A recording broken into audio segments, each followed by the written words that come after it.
What does it mean when a comet seems to breathe? 3I Atlas, a traveller from another star system, is exhaling 40 kilograms of water every second in the freezing void, far too distant from the sun for such behaviour. Astronomers whisper, it's acting alive. But this comet's story doesn't end there. Strange nickel without iron, cyanide in its tail, and whispers of origins billions of years older than our own system. Meanwhile, away from this interstellar visitor, citizen scientists stumble upon the largest odd radio circles yet. Mercury and Ceres align with curious timing over the October skies, raising questions about a possible link with 3I Atlas, and Blue Origin's October flight raises more questions than answers. Did it even happen? Stay with me until the very end as we confront these unsettling questions in our first new multi-story format to keep our late-night listeners up to tabs with all cosmic news happening above our skies. If these mysteries have you hooked the way they have me, make sure to hit like and subscribe so you don't miss a single update as this unfolds in real time. Drop a comment with where you're tuning in from, what time it is there, and whether you believe we're getting the full truth about these world-changing discoveries. And if you want to help this community grow, share this video on X, Facebook, Reddit, or even just in your group chats.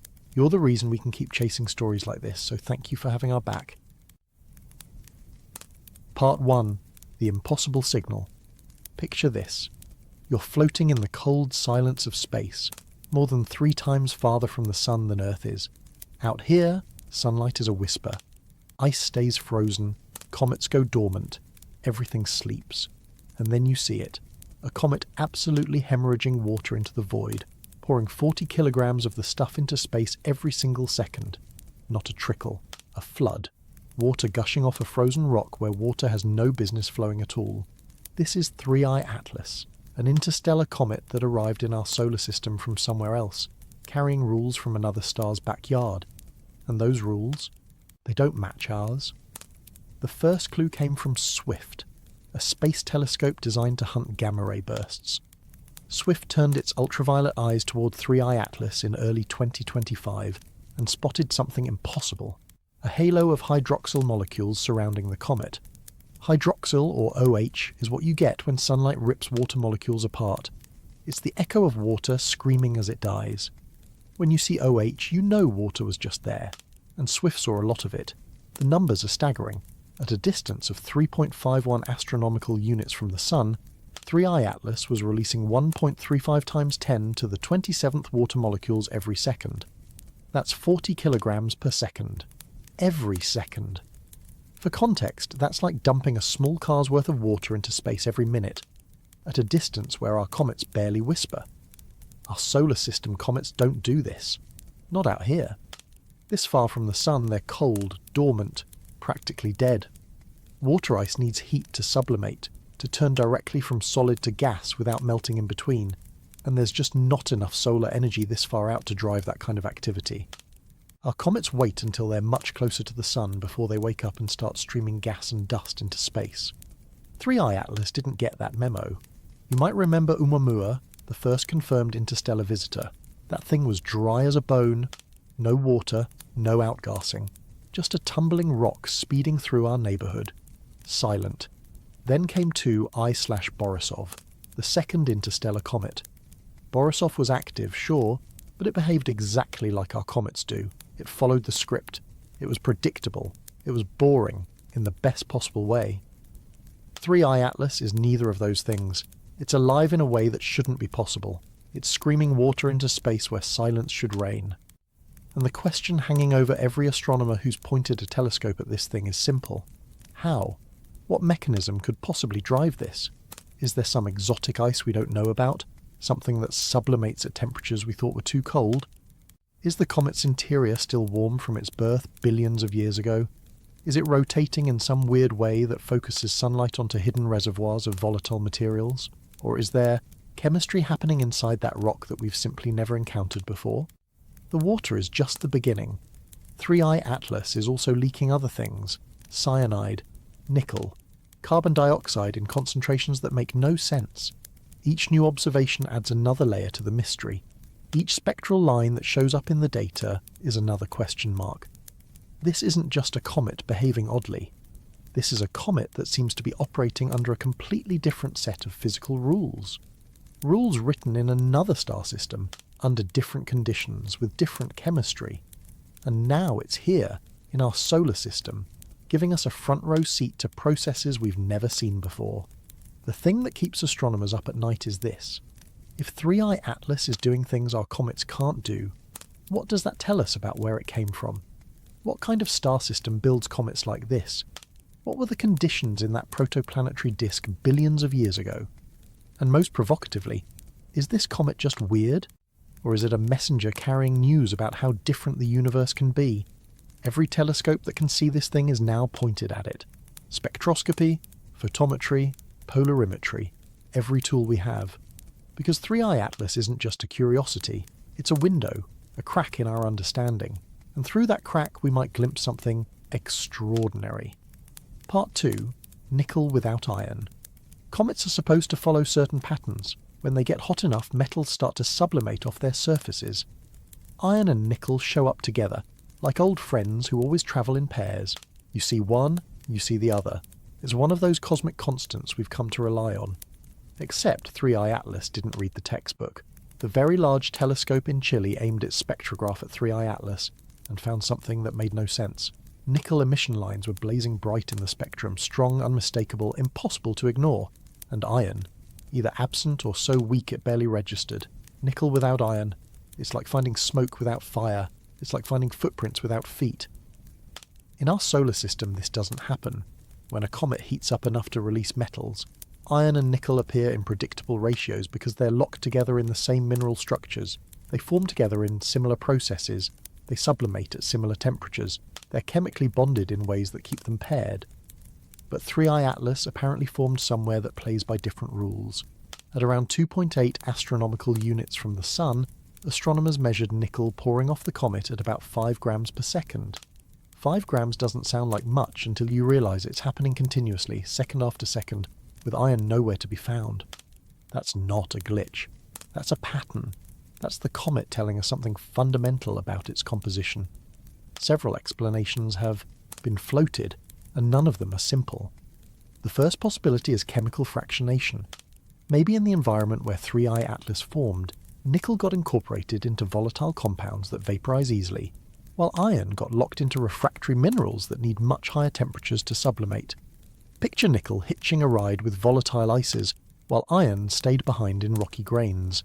That could create this decoupling we're seeing. Another idea involves organometallic compounds. On Earth, we have molecules like nickel carbonyl, where nickel atoms bind to carbon monoxide. These compounds are volatile, they evaporate at relatively low temperatures.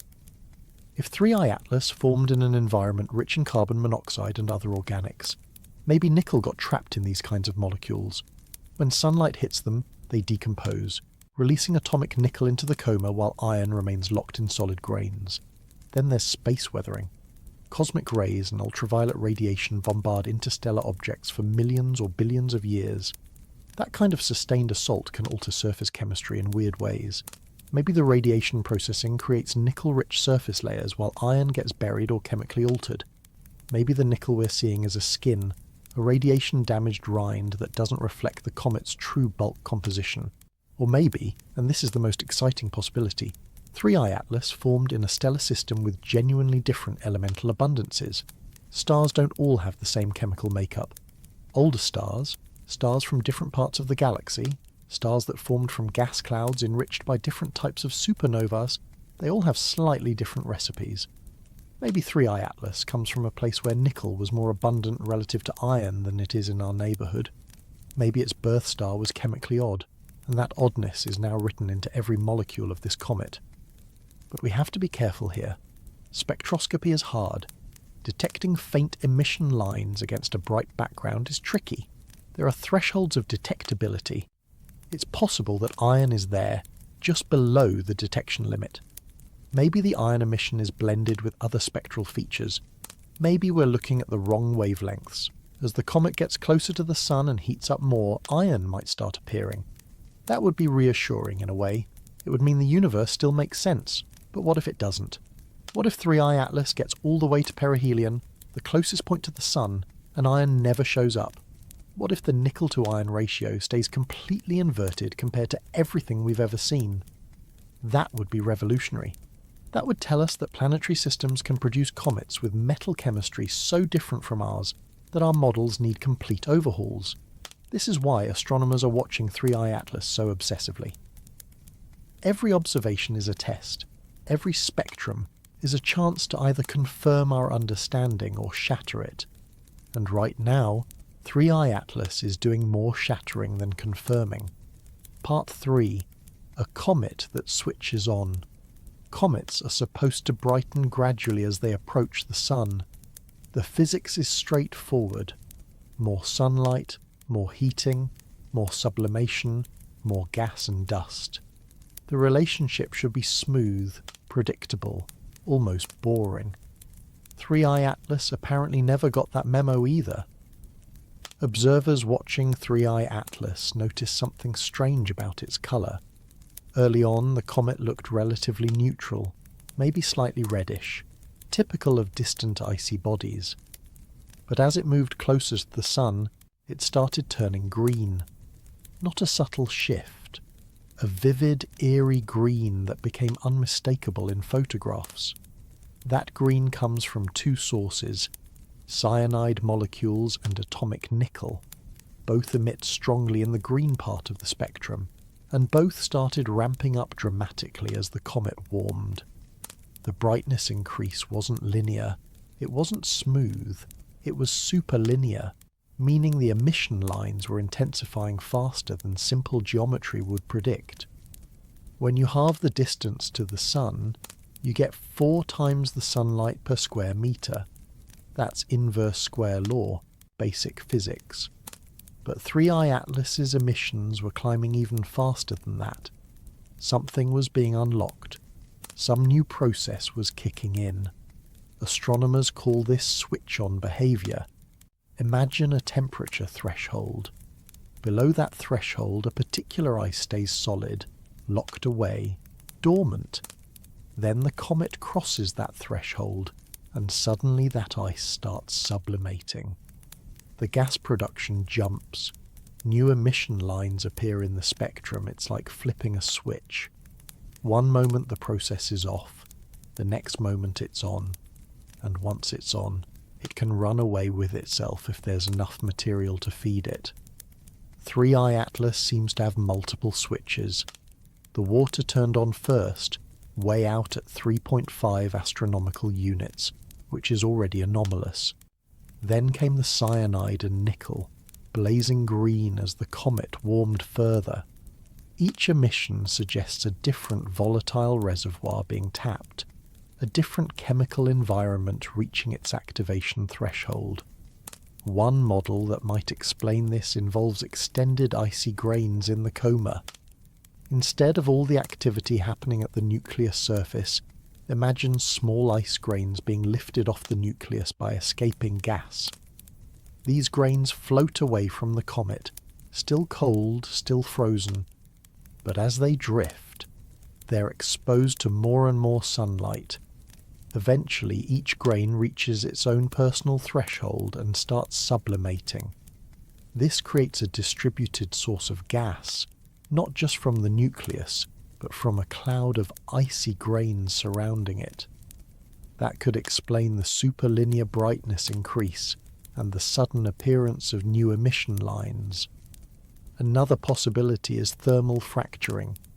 Comets are dirty snowballs, mixtures of ice and rock. When one part heats up and expands while another part stays cold and contracted, stresses build up. Eventually something cracks. When ice cracks, it can expose fresh material that was previously insulated. Suddenly you have new surface area sublimating, new volatiles escaping. The comet experiences an outburst. 3I Atlas might be cracking itself open as it heats, revealing layer after layer of frozen chemistry. Then there are the exotic ices. Water ice sublimates at one temperature. Carbon monoxide ice sublimates at a much lower temperature. Carbon dioxide is somewhere in between. If 3I Atlas is layered like an onion, with different ices at different depths or in different regions, then as it warms you'd see a sequence of activations. First the super volatiles, then the normal volatiles, and finally the really stubborn stuff. each layer peeling back like chapters in a book. This isn't entirely alien to us. We've seen comets in our solar system do weird things. Some comets have sudden outbursts, brightening by factors of 10 or more overnight. Some comets split apart as they approach the Sun, thermal stress overwhelming their structural integrity. Some comets stay dormant until very close to perihelion and then explode into activity. But 3i Atlas is doing this on a schedule that doesn't match our experience. It's alive at distances where it should be asleep. It's switching on in ways that feel almost deliberate. And the tension is building. As 3i Atlas continues its inward journey, will more switches flip? Will we see new emission lines appear, new molecules we didn't expect? Will the activity plateau, or will it keep accelerating? Every week brings new data, new surprises. This isn't a steady, predictable comet. This is a drama unfolding in real time. Part 4. Where did it come from? Every object in space carries a story written in its trajectory. Where it's going tells you where it's been, and 3i Atlas's trajectory is telling a story that spans billions of years and thousands of light years. The orbit is hyperbolic. That's the technical term for an open curve, a path that doesn't loop back. 3i Atlas came from interstellar space, swung around the Sun, and will leave again, never to return. The eccentricity is greater than 1, meaning this comet is unbound, a free agent, a wanderer. It's just passing through. Astronomers traced its path backward using precovery images. Precovery is when you search old survey data for images of an object before anyone knew it was interesting. Turns out 3i Atlas had been photographed multiple times by automated surveys, some images going back to when the comet was 6.4 astronomical units away, still inbound, still cold and distant. By stitching together these observations, astronomers reconstructed its trajectory with increasing precision. And that trajectory points outward, back into the galaxy. But not just anywhere. Orbital modelling combined with data from the Gaia Space Telescope, which has mapped the positions and motions of billions of stars, allows astronomers to make educated guesses about where 3i Atlas might have originated. The answer is surprising. The galaxy has structure. The stars aren't distributed randomly. Most stars, including our Sun, live in the thin disk, a relatively flat plane of younger metal-rich stars orbiting the galactic centre. But there's also a thick disk, a population of older stars that orbit in more tilted, more eccentric paths. These thick disk stars are vertically puffed up, spread farther above and below the galactic plane, and they're chemically different. They're older, formed earlier in the galaxy's history when there were fewer heavy elements around. They have lower metallicity. 3i Atlas's trajectory suggests it might have come from the thick disk. If that's true, if this comet formed in that ancient population, then it could be older than our solar system. Our solar system is 4.6 billion years old. Thick disk stars can be 7 billion years old or more. That means 3i Atlas could be carrying ice and rock from a time before the Sun even existed. Think about what that means chemically. The gas cloud that collapsed to form a thick disk star 7 billion years ago had fewer heavy elements than the cloud that formed our Sun. Supernova explosions enriched the galaxy over time, seeding it with elements heavier than helium. The earliest generations of stars had almost pure hydrogen and helium. Later generations, like our Sun, have a few percent of heavy elements mixed in.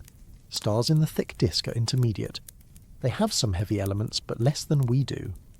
If 3i Atlas formed in that environment, its composition would reflect that lower metallicity.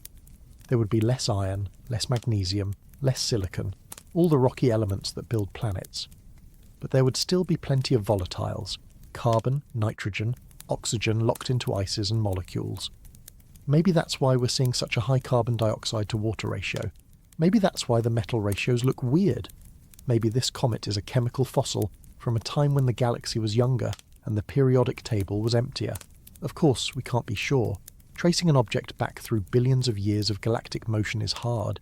Gravitational perturbations from passing stars, interactions with the galactic spiral arms, all of that muddles the trail. But the fact that it's even plausible that 3i Atlas is older than our solar system is extraordinary. We might be looking at a relic, a survivor, a time capsule from the ancient galaxy. And if we could pinpoint its birth cluster, the group of stars that form together from the same gas cloud, we might someday identify siblings. Other comets, maybe even planets, ejected from the same system, now scattered across the galaxy. 3i Atlas might be one letter. in a message written across thousands of light years, and we're just starting to learn how to read it. Part 5. What's riding along with it? Comets aren't just ice and rock, they're cargo ships carrying the molecular inventory of their birth environment. And 3I Atlas is carrying some very strange cargo. We've already talked about the water, 40 kilograms per second streaming off into space at distances where it shouldn't be flowing at all. That water, or rather the hydroxyl fragments left behind when sunlight rips it apart, was the first clue that this comet was unusual. But water is just the beginning of the story. Carbon dioxide is the real shock. Observations suggest that 3I Atlas has an extraordinarily high carbon dioxide to water ratio. In our solar system comets, water usually dominates. It's the main volatile, the primary driver of activity. Carbon dioxide is there, sure, but as a supporting player. 3I Atlas flips that script. Some measurements suggest that 95% of the volatile emissions are carbon dioxide, with water as the minority component. That's backward, that's inverted, that's nothing like what we see at home. Why would a comet be so carbon dioxide rich? One possibility is formation temperature. Carbon dioxide ice condenses at higher temperatures than water ice. If 3I Atlas formed in a warmer region of its protoplanetary disk, closer to its parent star, it might have preferentially incorporated carbon dioxide while losing some of its water. Or maybe the parent star's radiation field was different, processing ices in ways our Sun doesn't. Or maybe the giant planets in that system, if there were any, migrated differently, stirring up the disk and mixing materials in unexpected ways. Then there's the cyanide. Cyanide, or CN, is common in comets. It's the molecule that gives many comets their green colour. But in 3I Atlas, the cyanide appeared after the water, later in the warming sequence. In our comets, cyanide and water tend to show up around the same time because they have similar sublimation temperatures. The delayed appearance of cyanide in 3I Atlas suggests it might be sequestered differently, maybe trapped in organic molecules that need extra energy to break down, maybe frozen in layers beneath the water ice. And of course, there's the nickel, atomic nickel glowing green, separated from its usual partner iron. We've already explored that mystery, but it's worth emphasizing again. Every element, every molecule we detect is a clue. Volatiles tell us about temperature and pressure during formation. Refractory materials tell us about condensation sequences and thermal processing. The ratio of gas to dust tells us about the comet's structure and how easily it breaks apart. Now, let's talk about the elephant in the room, the panspermia hypothesis. The idea that life, or at least the building blocks of life, can spread through space, on comets and asteroids. 3I Atlas has water, has organics, has cyanide, which is a key precursor in prebiotic chemistry. If you wanted to design a comet to seed a planet with interesting chemistry, you'd include exactly these ingredients. But let's be very clear, this is speculation. There's no evidence that 3I Atlas is carrying life. There's no evidence that any comet has ever carried life. The panspermia hypothesis is intriguing, plausible in principle, but unproven. And there are serious problems with it. Cosmic radiation is brutal. Over millions of years in interstellar space, high-energy particles tear apart complex molecules. Ultraviolet light from stars does the same. DNA, proteins, even simple amino acids can be destroyed. For life to survive an interstellar journey, it would need to be buried deep inside the comet, shielded by meters of ice and rock. But complex molecules might survive. Not living things, but chemical fossils. Molecules that were synthesized in the comet's parent system, perhaps in a planet's atmosphere or on its surface, and then got incorporated into the comet. Those molecules could survive the journey if they're stable enough and well protected. And if we could analyze them, they might tell us things we can't learn any other way. They might reveal atmospheric chemistry from an alien world. They might show us metabolic pathways from an extinct biosphere. They might be messages written in carbon and nitrogen and oxygen, waiting for someone to decode them. This is why some scientists dream of intercepting one of these interstellar visitors, not just observing it from Earth, but sending a spacecraft to match its velocity, to land on it, to drill into it, to scoop up samples and analyze them. The technological challenges are immense. interstellar objects move fast, tens of kilometers per second. Catching one would require a spacecraft already in position, or capable of extraordinary acceleration. But the scientific payoff would be incalculable.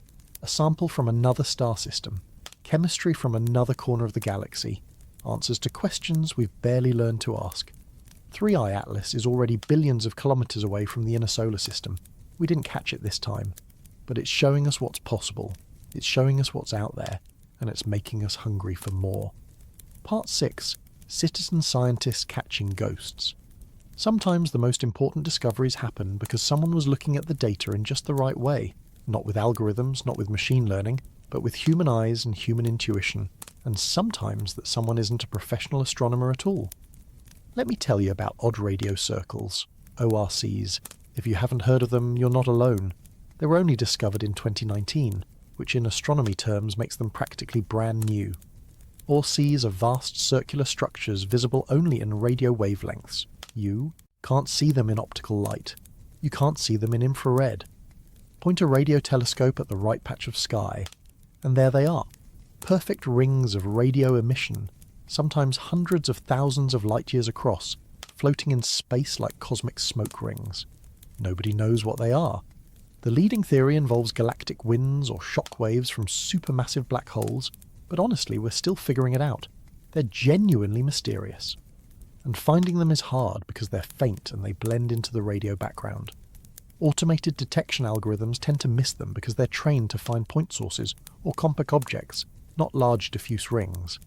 Enter RAD at Home. This is a citizen science project where volunteers visually inspect radio continuum maps, looking for things that don't fit. They're not looking for anything specific, they're looking for weird. And in March 2025, a volunteer flagged something extraordinary. The object is catalogued as RADJ 13134 6.9 plus 500320. Catchy name. But what it is far more interesting.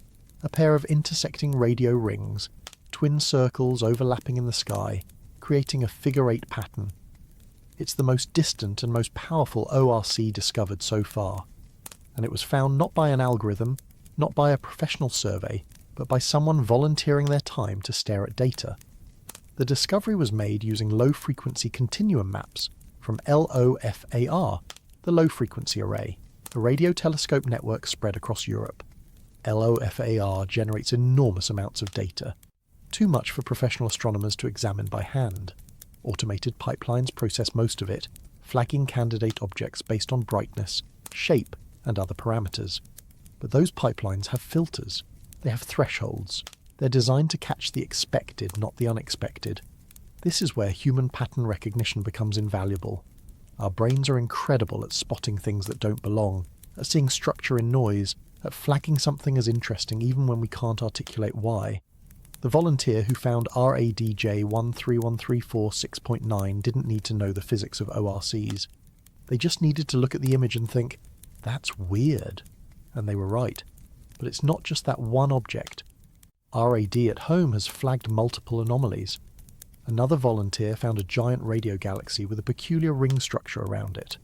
Another found a ring at the end of a jet, a feature that theoretical models didn't predict. These are objects that would have been lost in the data flood if humans hadn't been looking. There's a lesson here that extends beyond radio astronomy. We're entering an era of data deluge. The Vera Rubin Observatory, when it comes online, will generate 15 terabytes of data every night. 15 terabytes every night for 10 years. No human team can look at all of that. No set of algorithms can catch every anomaly. We need both. We need machines to handle the bulk processing and humans to catch the weird edge cases that don't fit any existing template. Now, let's connect this back to 3i Atlas. Could a citizen scientist have flagged its anomalies early? Could someone looking at spectral data have noticed the nickel without iron signature before professional astronomers did? Could someone monitoring comet activity have said, wait, why is this thing active so far from the sun? Maybe, maybe not. But the point is, anomalies like 3i Atlas benefit from having as many eyes as possible on the data. Professional astronomers have expertise, have training, have context. But they also have expectations, have models they're trying to confirm, have limited time. Amateurs and citizen scientists come with fresh eyes. They're not constrained by what's supposed to happen. They're free to see what actually is happening. There are stories of amateur astronomers discovering supernovae, finding asteroids, tracking variable stars. The Japanese amateur astronomer Kaoru Ikea discovered multiple comets and a supernova. The British amateur Andrew Gray co-discovered an unusual stellar outburst. These aren't flukes. They're examples of what happens when passionate people with telescopes or access to data decide to look carefully at the universe. In the future, as telescopes flood us with petabytes of data, citizen scientists might become the first responders to cosmic oddities. They might be the ones who flag the next interstellar comet, the next weird radio structure, the next thing that doesn't make sense.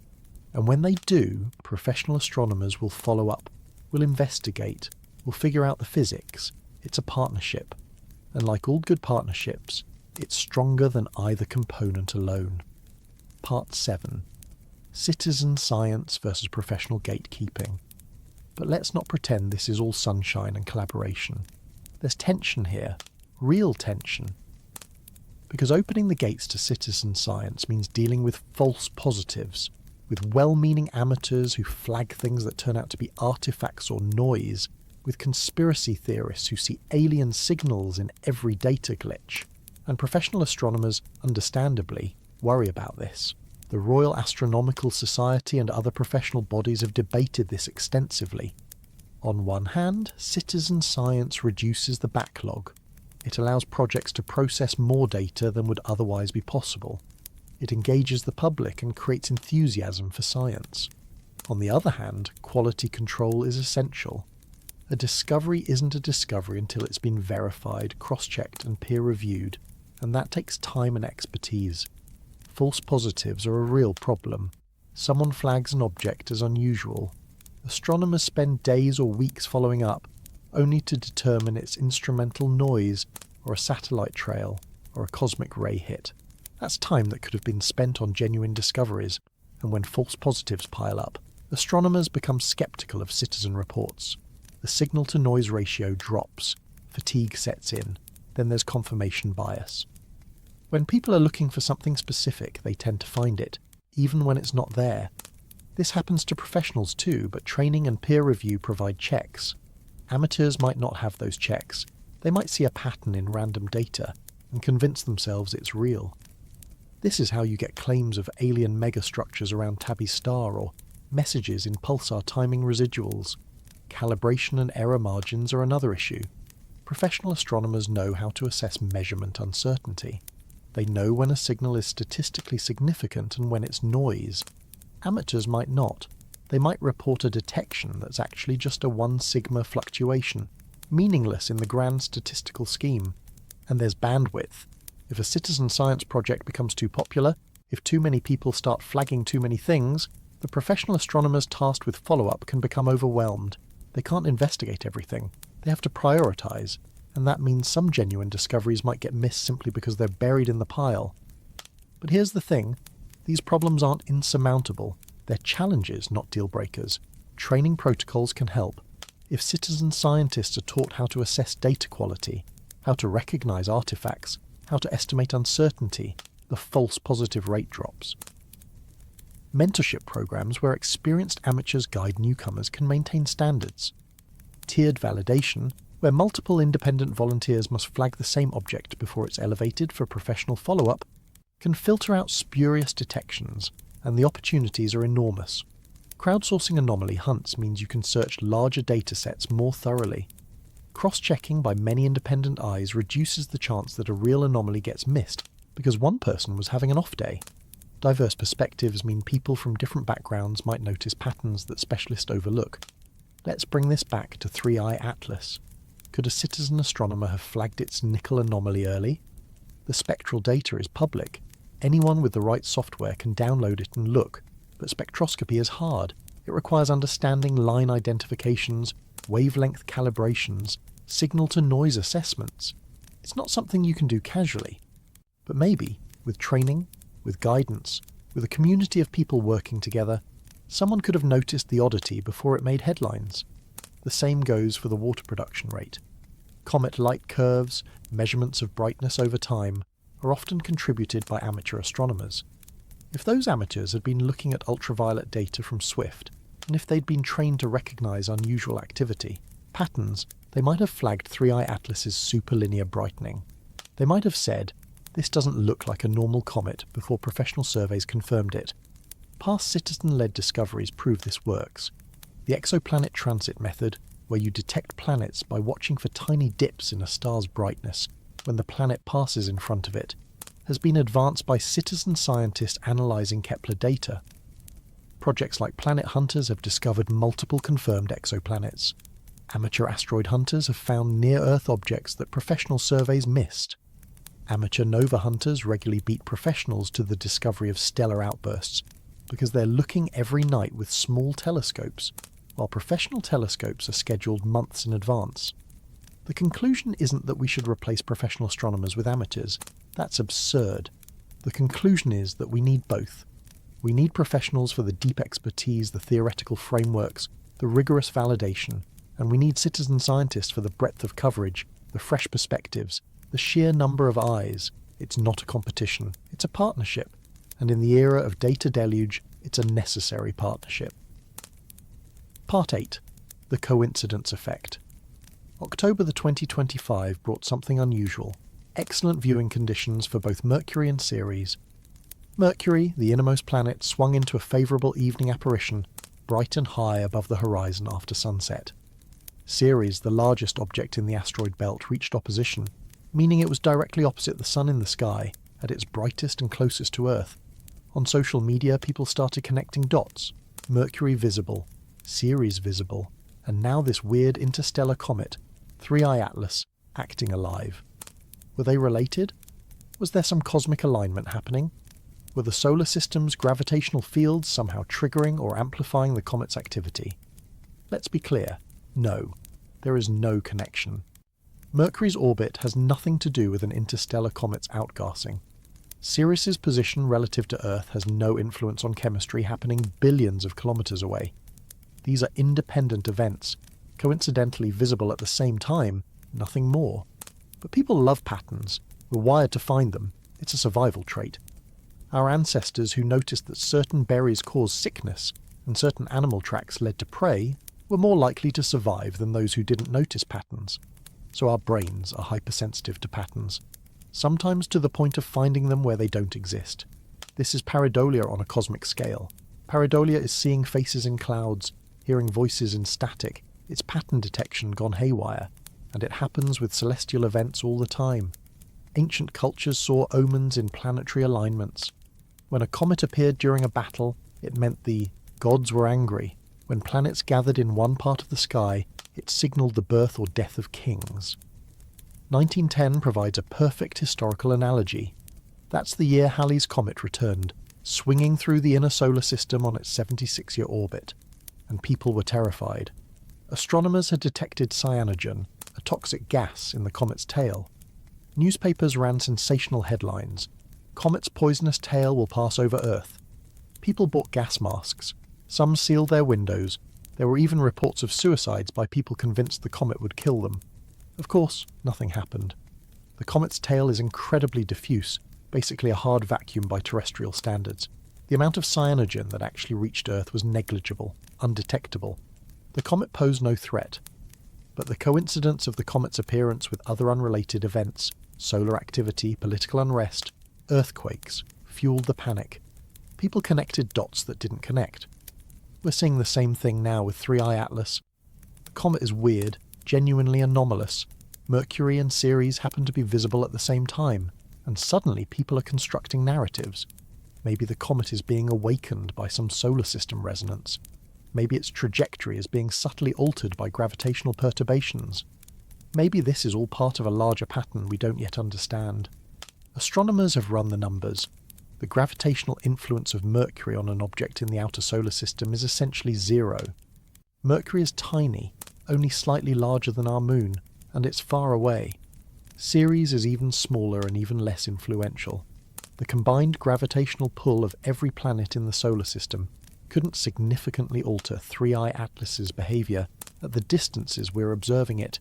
The comet is doing what it's doing because of internal processes, solar radiation and its own composition, not because of where Mercury happens to be in its orbit.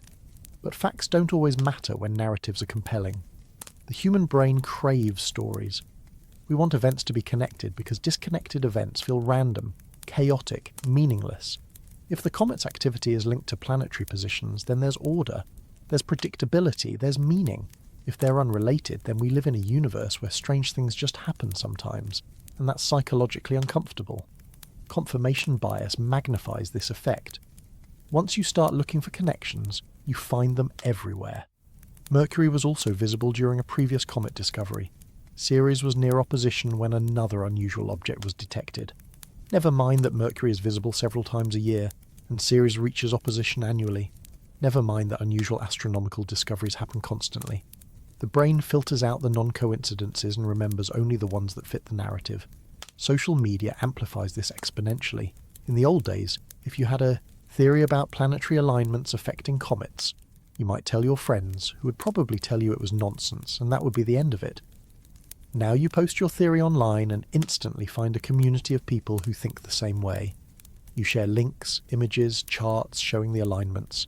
Someone adds a new piece of evidence. Someone else shares it further. Before long, you have a full-blown alternative narrative competing with the scientific explanation. The lesson here isn't that people are stupid or gullible. The lesson is that coincidences are powerful, and our brains aren't well calibrated to dismiss them. Statistically, with thousands of astronomical events happening all the time, some will coincide purely by chance, and those coincidences will feel meaningful even when they're not. This matters because it affects how people interpret anomalies like 3I Atlas. If you're primed to see cosmic conspiracies, to believe that alignments matter, then the comet's weird behaviour becomes evidence of something larger. Maybe it's not a natural comet at all. Maybe it's artificial. Maybe it's responding to signals from the planets. Maybe it's part of some grand cosmic mechanism we don't understand. And that brings us to an even stranger chapter in this story: the machinery of hoaxes, conspiracy theories, and how humans turn scientific mysteries into cultural myths. Part 9, October 2025. Update: Did it even happen? October 8th, 2025. Blue Origin mission NS-36. 6 passengers, 11 minutes. One mystery flyer whose name stayed secret until wheels down. The capsule launched, crossed the Kármán line, floated in microgravity, descended under parachutes, and touched down in the Texas desert. Success. Another flawless flight for the company's space tourism program. Their 15th crewed mission. Routine, almost. That's the official story. A BC News covered it. Medium ran a piece. A handful of space journalists tweeted about it. The mystery passenger was revealed post-landing. A private individual who'd requested anonymity for the flight itself but was happy to be named afterward. Nothing unusual there. People pay for privacy all the time. But here's what's strange. Here's what keeps nagging at anyone who follows spaceflight closely. The silence. The eerie, almost suffocating lack of coverage. No viral videos, no trending hashtags, no celebrity reactions or memes or TikTok breakdowns. A spaceflight. A commercial crew crossing into the edge of space. Something that just a few years ago would have been headline news for days, barely registered a blip. Think about that for a moment. 6 human beings left the planet. They experienced weightlessness, saw the curve of Earth against the black of space, and returned safely. That's extraordinary. That should be extraordinary. But the internet shrugged. Social media moved on within hours. The story vanished like smoke. Why? Why so little documentation? Blue Origin usually releases cabin footage, beautiful shots of passengers floating, laughing, pressing their faces against windows. Where were those images? Why weren't they splashed across every news site? Why didn't the mystery passengers reveal generate curiosity? Who were they? Why did they want anonymity? These are natural questions, the kind that usually fuel days of speculation and interest. Instead, nothing. Radio silence. It's as if the flight happened in a vacuum, not just of space, but of public attention. And that vacuum, that absence, starts to feel like its own kind of presence. The silence becomes louder than any announcement could be. You start to wonder. You start asking uncomfortable questions. Did this flight really happen as described? Were there 6 passengers, or was the manifest different? Was the mystery passenger real, or a narrative device to explain the lack of pre-flight publicity? Did the capsule actually launch on October 8th, or was footage from a previous flight repackaged with a new date stamp? These are paranoid thoughts, conspiracy thinking. The kind of reasoning that sees shadows everywhere and trusts nothing. But sometimes, the absence of evidence feels significant. When something should make noise and doesn't, you have to ask why. Let's contrast this with April 2025, just 6 months earlier. Blue Origin launched another New Shepard mission, and that one exploded into public consciousness. Not because of a malfunction, because of who was on board. Katy Perry, Gayle King, the first all-female crew, high-profile passengers with millions of followers, the kind of flight that's designed to generate headlines. And it did. But not the headlines Blue Origin wanted. Within hours of the live stream ending, social media erupted with conspiracy theories. People claimed the flight was faked. They analysed every frame of footage looking for inconsistencies. Hair behaviour in zero gravity became a forensic battlefield. Does it float right? Does it move too stiffly? Is that real hair or a wig or computer generated? The capsule hatch became another focal point. Someone claimed it opened differently than in previous flights. They posted side-by-side comparisons, drew arrows, circled supposedly anomalous details. Wasn't the latch on the other side last time? Didn't the door swing outward before? Why does this look different? Then came the really wild stuff. Claims of green screens. Allegations that the passengers were filmed in a studio with fake windows showing pre-recorded Earth footage. Accusations that hands looked like mannequin hands, too smooth, too plastic. Complaints about the absence of visible scorch marks on the capsule after re-entry. Every tiny detail became evidence of deception. Journalists debunk the claims methodically. Hair behaves weirdly in microgravity because there's no gravity pulling it down, so it responds to air, currents, static electricity, random motion. The hatch mechanism is identical across flights. Camera angles and lighting make it look different. Reflections in visors distort perspective. Scorch marks aren't always visible depending on landing site dust coverage and camera resolution. But debunking didn't stop the theories. If anything, it fueled them. People who wanted to believe the flight was fake interpreted the debunking as cover-up. They dug deeper, found more evidence, built elaborate models of how the hoax was perpetrated. The conspiracy became self-sustaining. Now we have 2 flights, 2 missions, same rocket, same basic profile, 6 months apart. One generated a firestorm of attention and doubt. The other barely made a sound. And you have to ask, which is more suspicious? Part 10, Space Mysteries as Mirrors. The universe keeps throwing us curveballs, objects that don't fit, signals that make no sense, phenomena that violate our carefully constructed models, and every single time, without fail, we do 2 things. First, we scramble to understand the science. Second, we project ourselves onto the mystery. Think about Oumuamua, 1917. First confirmed interstellar object passing through our solar system. Tumbling, reddish, elongated, and accelerating. Not much, but measurably, as it left the solar system. That acceleration didn't fit a purely gravitational trajectory. Something was pushing it. Scientists proposed outgassing. Even though no gas was detected, maybe Oumuamua was releasing small amounts of volatiles that created thrust, like a weak comet.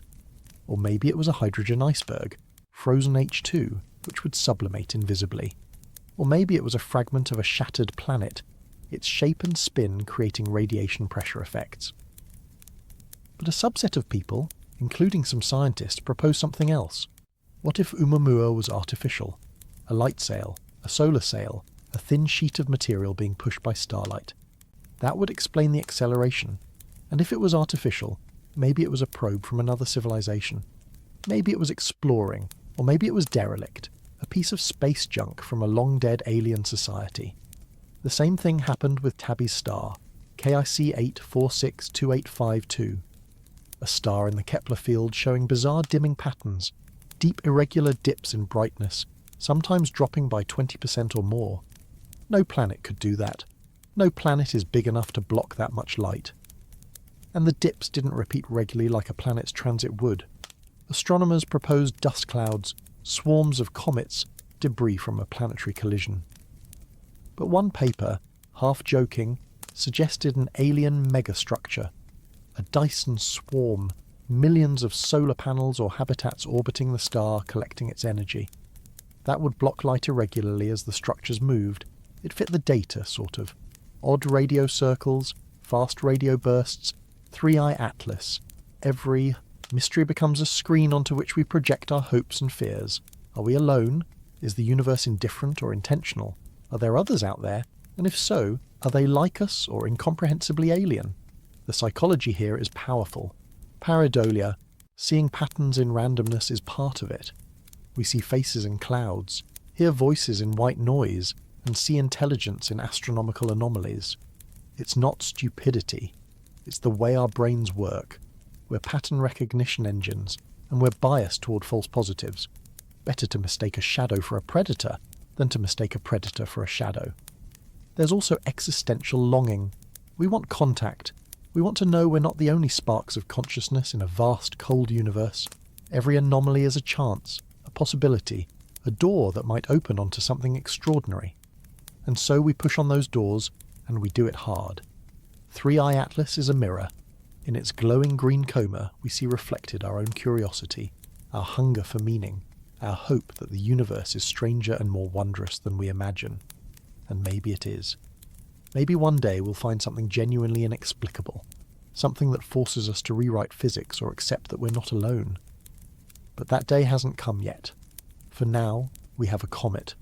A weird comet. A fascinating comet. But still, probably just a comet. And that's enough. Because even natural mysteries are extraordinary. Part 11. The Archive of Alien Systems. Imagine the galaxy as a library. Not a library of books, but of objects. Comets, asteroids, rogue planets, ejected during the chaotic formation of planetary systems and flung into interstellar space. Each object is a message in a bottle, carrying information about the star system where it formed. And occasionally, one of those bottles washes up on our shore. That's what interstellar objects are. Postcards from alien systems. Not alien in the sense of extraterrestrial intelligence, but alien in the sense of foreign, different, formed under conditions unlike those in our solar system. Every one we detect is a data point, a sample of one, and with enough samples we start to understand the diversity of planetary system chemistries. Our solar system comets are relatively uniform. They formed in the same protoplanetary disk, from the same well-mixed gas and dust, under the same stellar radiation field. They vary, sure. Some are more carbon monoxide rich, some more water rich, depending on where in the disk they formed and what temperatures they experienced. But they're family. They're siblings, cousins at most. Interstellar comets are strangers.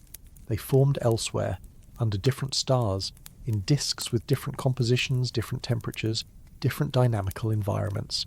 And so far, every one we've seen has been different. Oumuamua.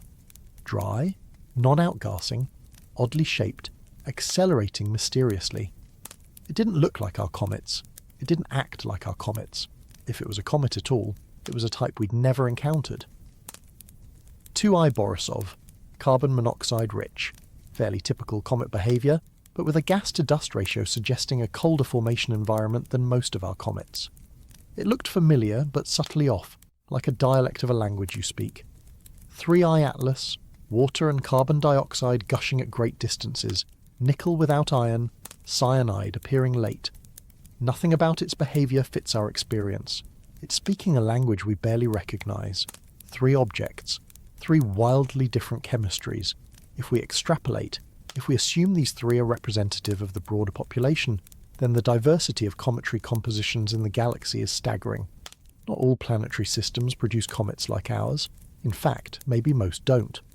Think about what that means. In some systems, comets might be dominated by nitrogen ice, like Pluto's surface. In others, methane might be the primary volatile. In systems with more massive stars, the snow line, the distance where water ice can condense, is farther out, so comets might form in colder regions and carry different volatile mixes. In systems with migrating giant planets, the disk gets stirred, mixing materials from different temperature zones, creating comets with weird, hybrid compositions. Could some comets carry molecules we've never seen? Molecules that are thermodynamically possible but require formation pathways that don't exist in our solar system? Exotic organics, strange ices, compounds that would make a chemist's eyes light up? Probably. The universe is big. The parameter space of stellar masses, disk compositions, radiation fields, and dynamical environments is enormous. Nature explores that parameter space thoroughly, and some of the results have to be strange. Now, let's take this a step further. If life requires certain chemical building blocks, water, organics, phosphorus, nitrogen, sulfur, then comets that lack those ingredients are sterile. They can't seed life. They can't deliver prebiotic chemistry to planets. Maybe many interstellar comets are sterile. Maybe Oumuamua was a lifeless rock tumbling through the void. But if even a fraction of comets carry the right chemistry, that fraction is important. Because comets are galactic wanderers. They travel between stars, they cross light years, and if they carry organic molecules, amino acids, maybe even dormant microbes shielded deep inside, then life's building blocks can spread across the galaxy. This is panspermia, the hypothesis that life can be transferred between worlds on comets or asteroids. It's controversial, it's unproven, but it's not impossible.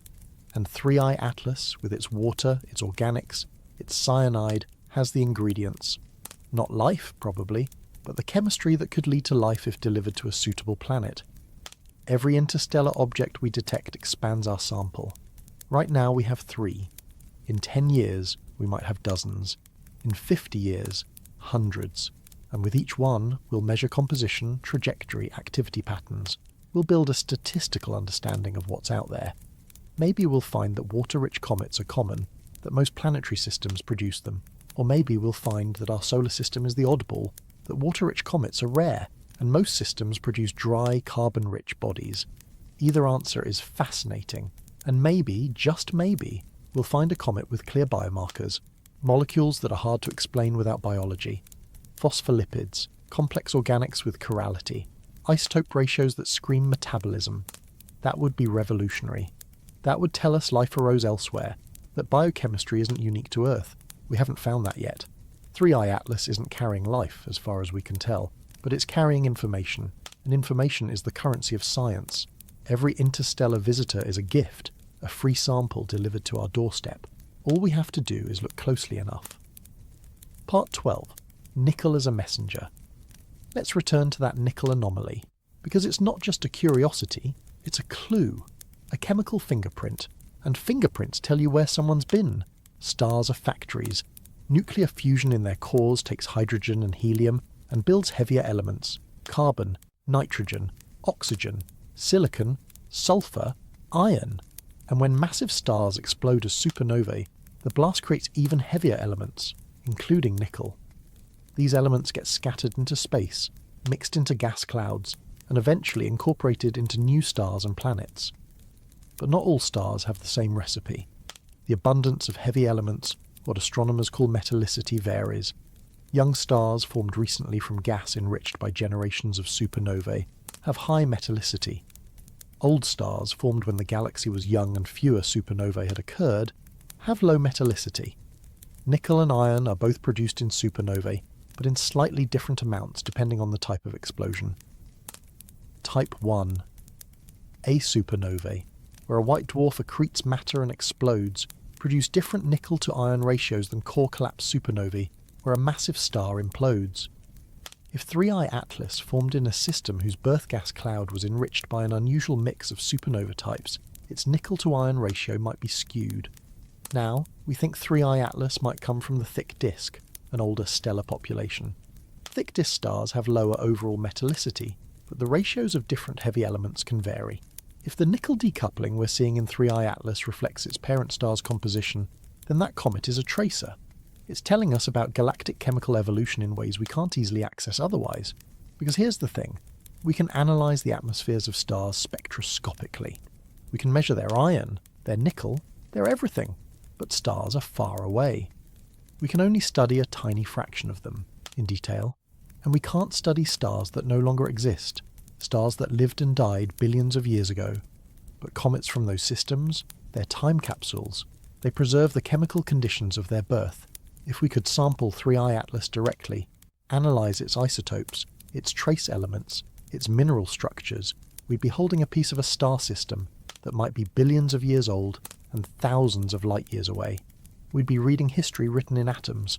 Now, let's entertain a speculative idea. A fringe idea, but one that gets discussed in certain circles. Could metal anomalies like high nickel be signatures of processed material? Not natural processed, like thermal metamorphism, but technological processed.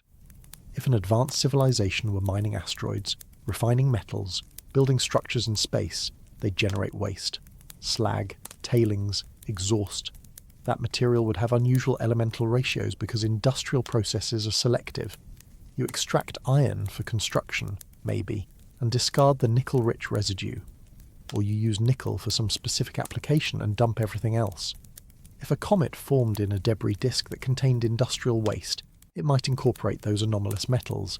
And then, millions or billions of years later, that comet gets ejected, wanders the galaxy, and arrives in our solar system. We detect the nickel anomaly and scratch our heads. To be absolutely clear, there's no evidence that 3I Atlas is artificial or contaminated by technosignatures. None. The idea is speculative to the point of science fiction. Most scientists dismiss it outright.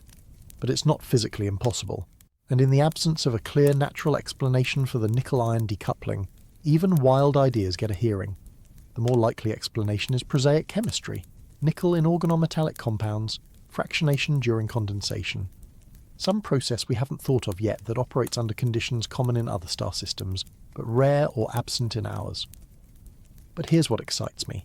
Every comet carries a chemical signature, a barcode written in elements and isotopes. If we build a library of those signatures, if we catalogue the compositions of dozens or hundreds of interstellar objects, we can start to map the galaxy. We could correlate chemical signatures with trajectory. A comet coming from the direction of the galactic centre might have different abundances than one coming from the outer halo. A comet from the thick disk might show age-related signatures. We could use comets as tracers of galactic structure and evolution. Imagine a future where interstellar objects are so common, where our detection technology is so good that we're cataloguing them by the dozens every year. Each one gets spectroscopic analysis. Each one's trajectory gets traced back as far as possible. Each one's composition gets added to the database. Eventually patterns emerge. We find that comets from one region of the galaxy are systematically carbon-rich. Comets from another region are water-rich, and we start to understand why. Maybe carbon-rich regions formed more low-mass stars, which have different planetary disk chemistries. Maybe water-rich regions had more supernova activity, enriching the gas with oxygen. 3I Atlas is the beginning of that library. One entry, one data point, but it's a start. And the nickel, the strange, decoupled nickel, is a reminder that every data point has a story. Every element ratio is a clue. And if we're patient, if we're careful, we can read those stories and piece together the history of the galaxy itself. Part 13, The Unseen Population. 3 objects. Oumuamua, 2I Borisov, 3I Atlas. 3 confirmed interstellar visitors in the span of 7 years. That's not many, but it's enough to do statistics, enough to estimate how many more are out there, passing through undetected. Astronomers have run the numbers. Based on detection rates, survey coverage, and the observed properties of these 3 objects, they estimate that at any given moment there are probably several interstellar objects within Jupiter's orbit. Small, dark, moving fast, invisible to most telescopes.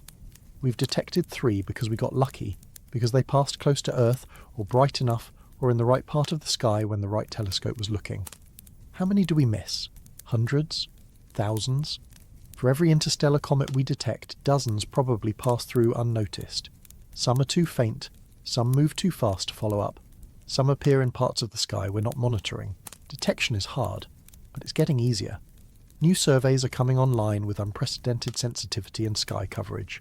The Vera Rubin Observatory, currently under construction in Chile, will scan the entire visible sky every few nights, imaging everything down to incredibly faint magnitudes. It will detect asteroids, comets, supernovae, anything that moves or changes, and it will find interstellar objects. Estimates suggest Rubin could detect one interstellar object per month, maybe more. That's 12 per year minimum. In a decade, we'd have over 100 confirmed interstellar visitors. That's a statistical sample. That's enough to start drawing real conclusions about compositions, origins, populations. The Square Kilometre Array, a radio telescope network being built in Australia and South Africa, will also contribute. Radio observations can detect molecular emissions from comets, even faint ones. SKA could spot interstellar comets that optical telescopes miss. Space-based ultraviolet and infrared telescopes will catch comets that are active but obscured at optical wavelengths. Every new instrument expands our detection capability, our ability to see these faint, fast wanderers. But detecting is one thing, studying is another. Interstellar objects move fast, tens of kilometres per second relative to the Sun. So the time we spot them, analyse their orbits, and plan follow-up observations, they're often already leaving. Oumuamua was on its way out when we discovered it.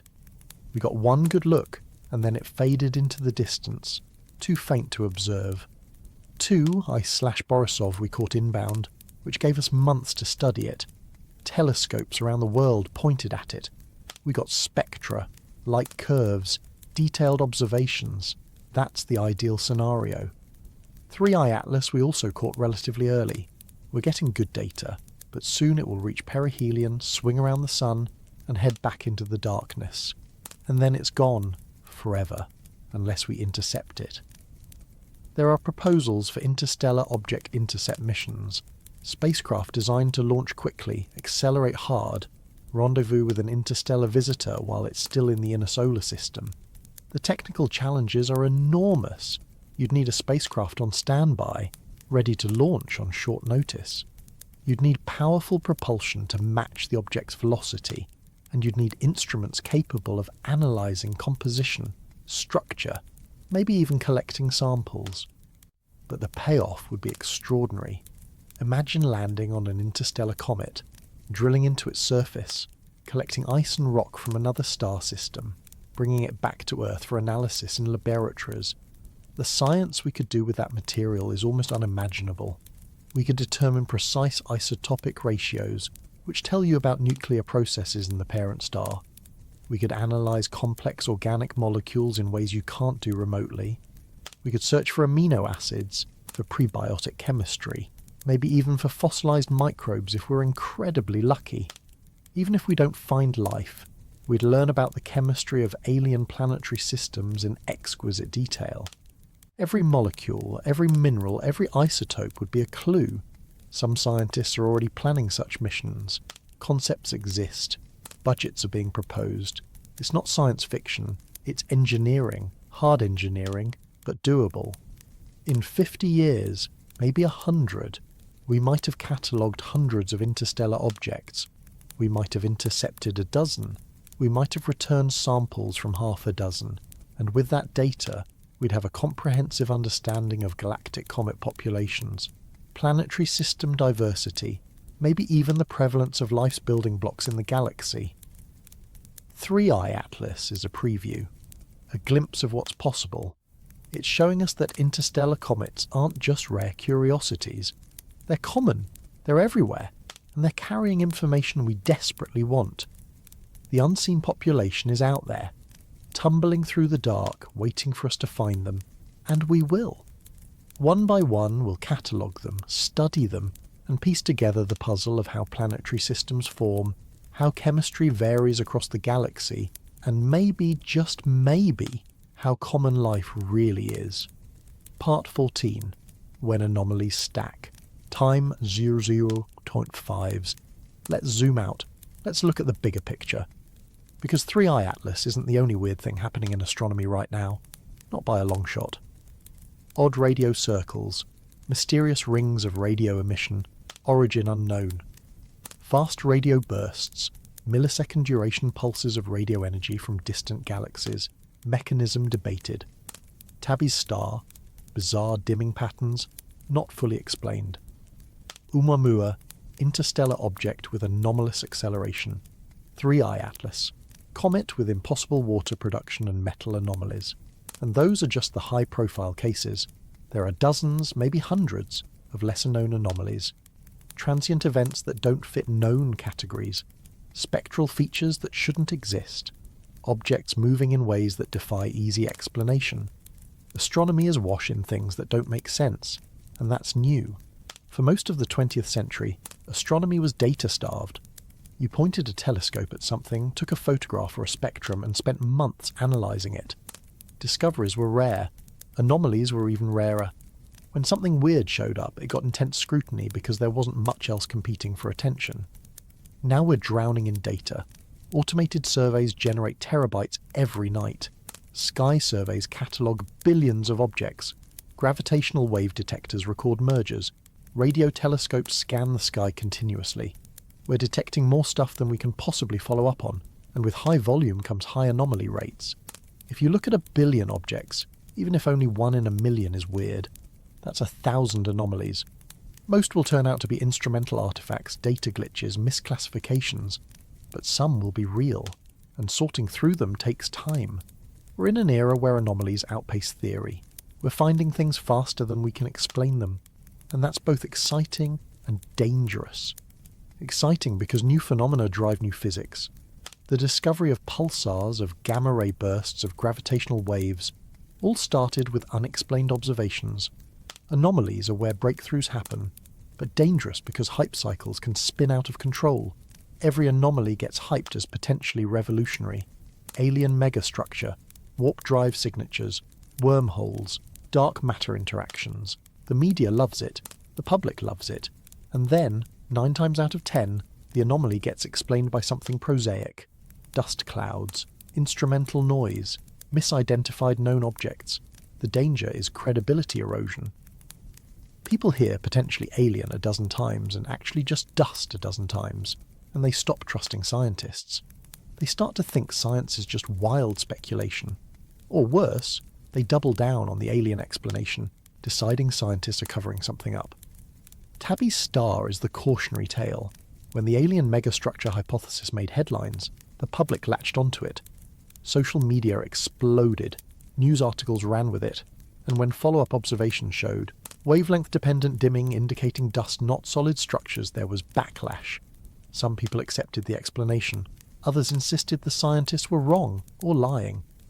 But here's the thing. Tabby's star is still interesting. The dust explanation doesn't fully account for all the observations. Long-term monitoring shows complex variability. It's a weird star, possibly surrounded by a debris disk from a planetary collision, possibly doing something we don't entirely understand yet. It's still science. Still valuable. Just not aliens. The lesson is that anomalies are opportunities. They push us to refine models, to consider new mechanisms, to challenge assumptions. Even when they don't revolutionize physics, they advance it. Oumuamua's acceleration, even if it's just outgassing, forced cometary scientists to think harder about sublimation at low temperatures, about exotic ices, about surface properties. That's progress. 3I Atlas is another opportunity. Its water production challenges our understanding of volatile activation distances. Its nickel anomaly forces us to think about metal chemistry in comets, something we've largely ignored because our comets don't show strong metal emissions. Its carbon dioxide dominance opens questions about protoplanetary disk conditions in other systems. When you stack enough anomalies, patterns can emerge. Maybe odd radio circles and fast radio bursts are related, both involving energetic outflows from galactic centres. Maybe interstellar objects like Oumuamua and 3I Atlas represent distinct populations with different formation mechanisms.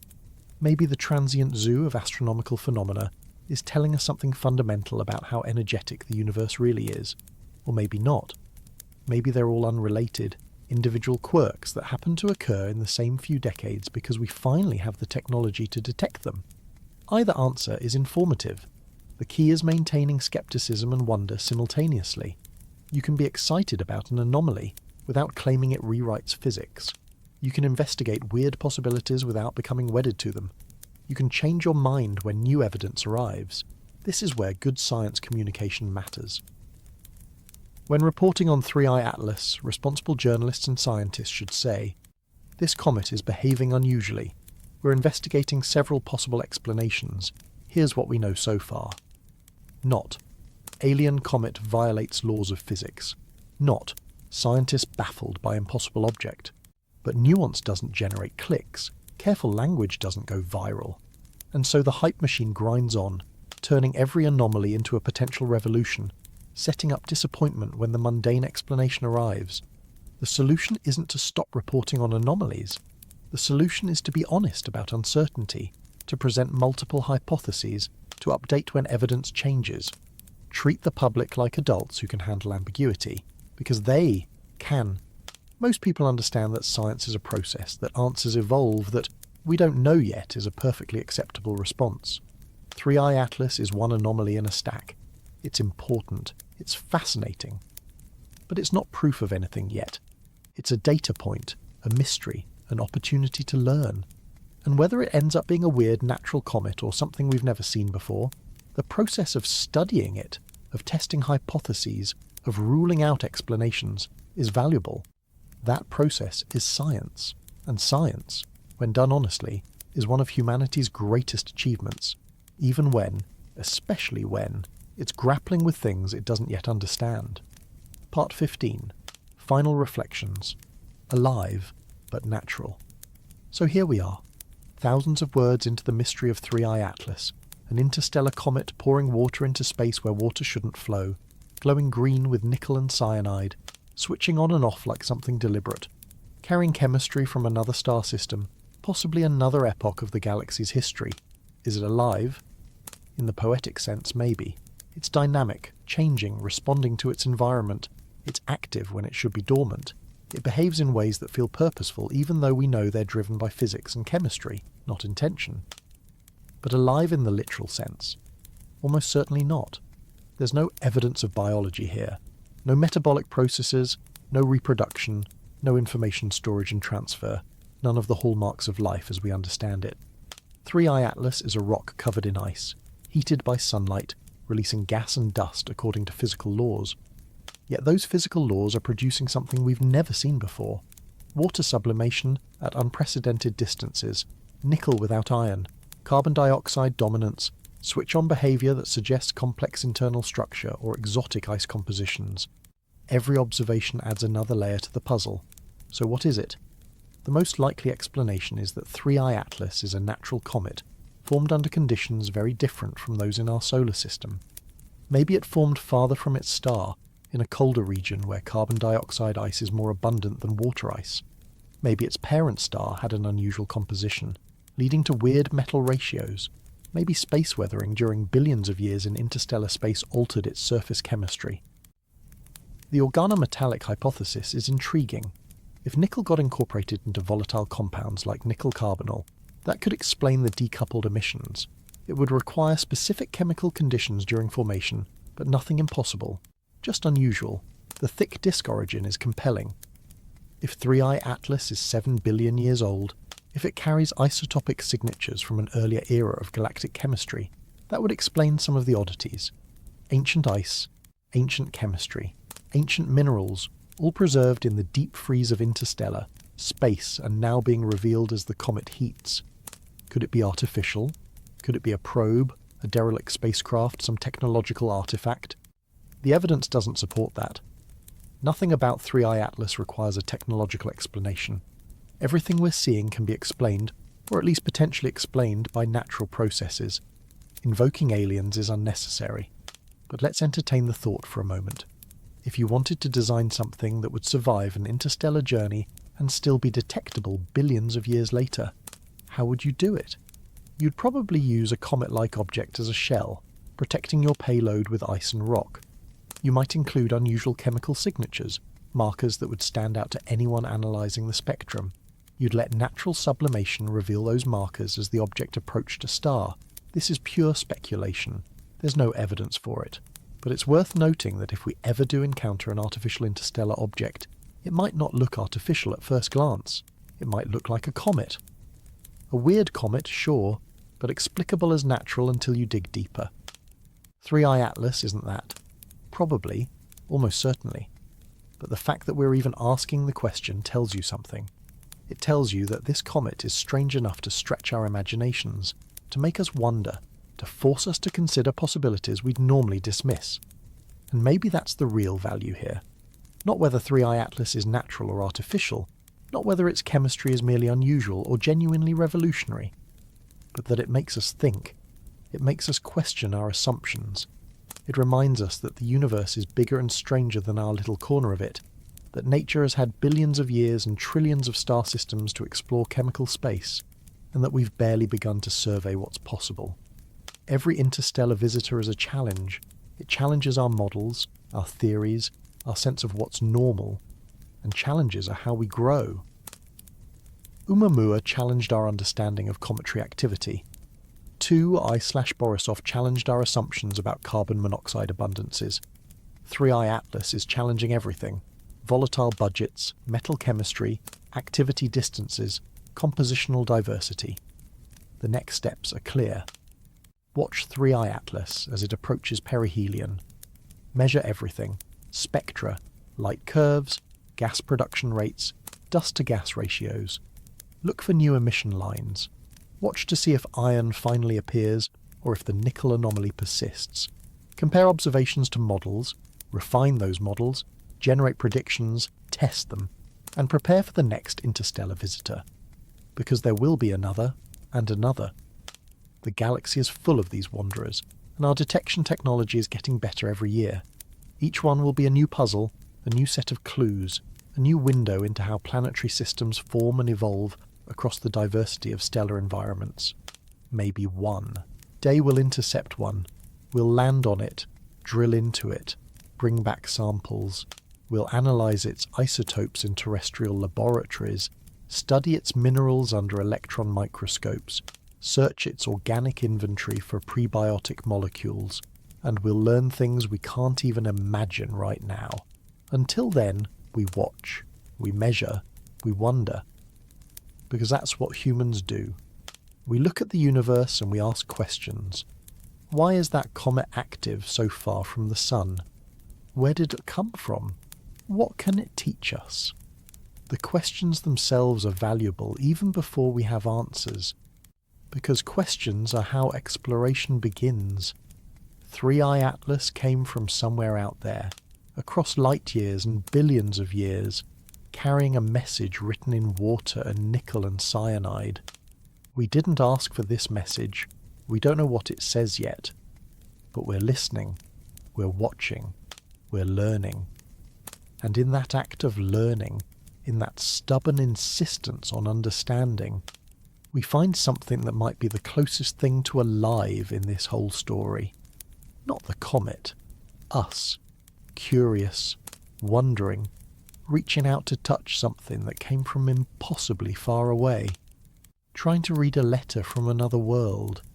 The universe keeps sending these letters. Cosmic postcards, messages in bottles, visitors from the dark, and every time one arrives, we're reminded that we live in a vast, ancient, incomprehensibly rich cosmos. A cosmos that will forever outpace our understanding, forever surprise us, forever offer new mysteries. 3i Atlas is one mystery, one comet in an infinite sky. But it's our mystery now. And whether it's just a chunk of ancient ice or something more, whether its secrets yield easily or resist for decades, we'll keep looking, we'll keep asking, we'll keep listening for what the universe is trying to tell us. Because that's what it means to be human. To see something strange in the night sky and to refuse to look away. To demand answers even when the universe stays silent. To find wonder in a spray of water molecules 40 kilograms per second at a time, in the green glow of nickel that shouldn't be there, in the trajectory that points back towards stars we'll never reach. We are small. The universe is vast. But between us and that vastness, between our telescopes and those distant comets, between our questions and whatever answers we might find, there's a conversation happening. A slow conversation spanning centuries and light years, written in photons and spectral lines and orbital mechanics. 3i Atlas spoke. We heard it, and we're still listening for what it might say next.